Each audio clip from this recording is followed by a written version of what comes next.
जोहनलाल सप्रे के स्वर में टीसी म्यूजिक पर सुनिए माया के गठरी।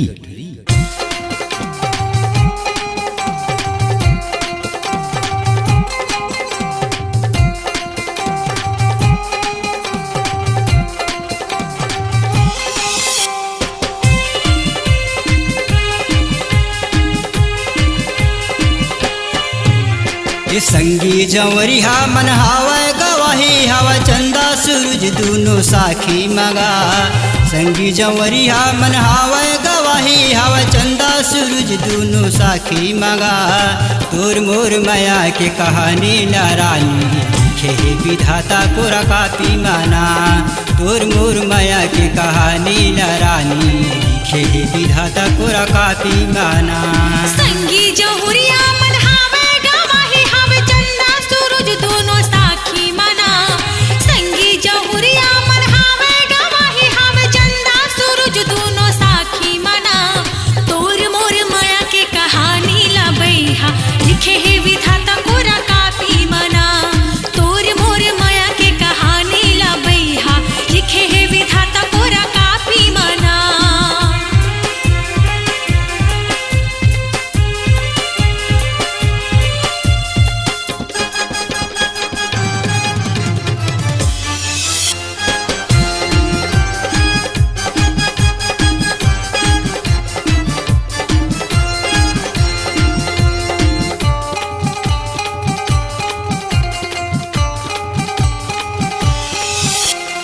तोर मोर माया ला चलन देना रानी का राखे हवै जिन गाली माना।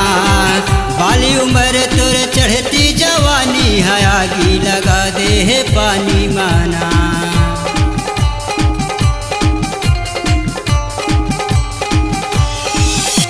ये तोर मोर माया ला चलन देना रानी का राखे हवै जिन गाली माना।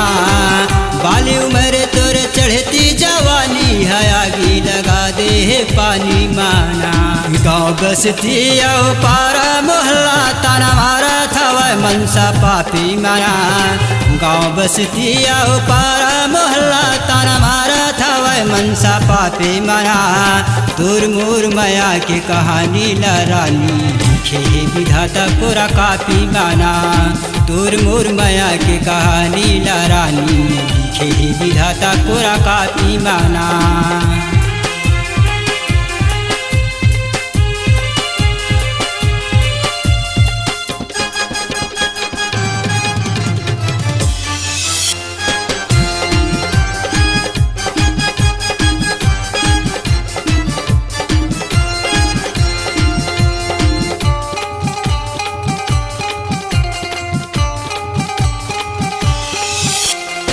मूला बना है जो ही तोर भर विधाता गा। तोर संग में जिंदगी पहाना है गा। काला कथे माया पीरा गा बैहा दुनिया में हमला बताना है गा।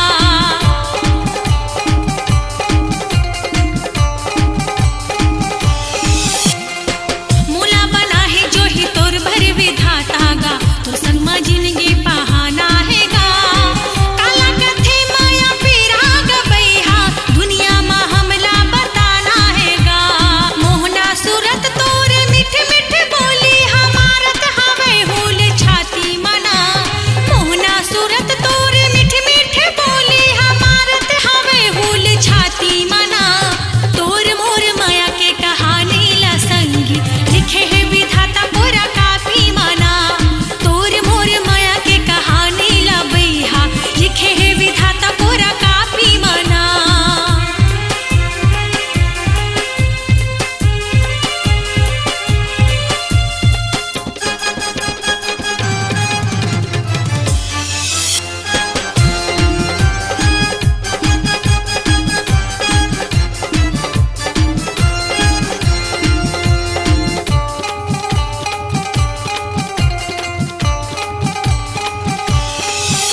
ये सोए दस न मानिंद नैया वैरानी। रात दिन मैं छटपटावत हवना।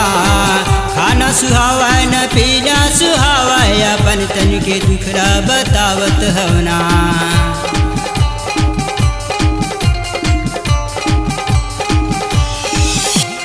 ठन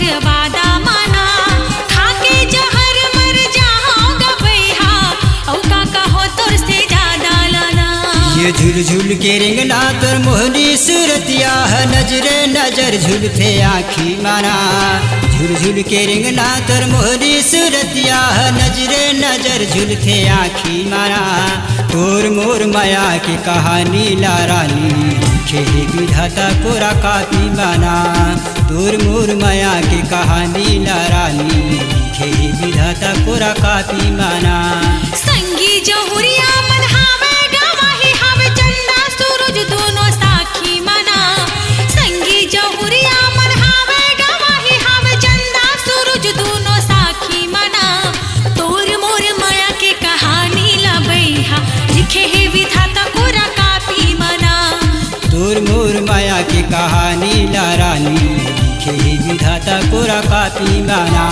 तोर मोर माया के कहानी ला बैहा लिखे है विधाता कोरा कापी मना ये तोर मोर माया की कहानी ला रानी लिखे विधाता कोरा कापी माना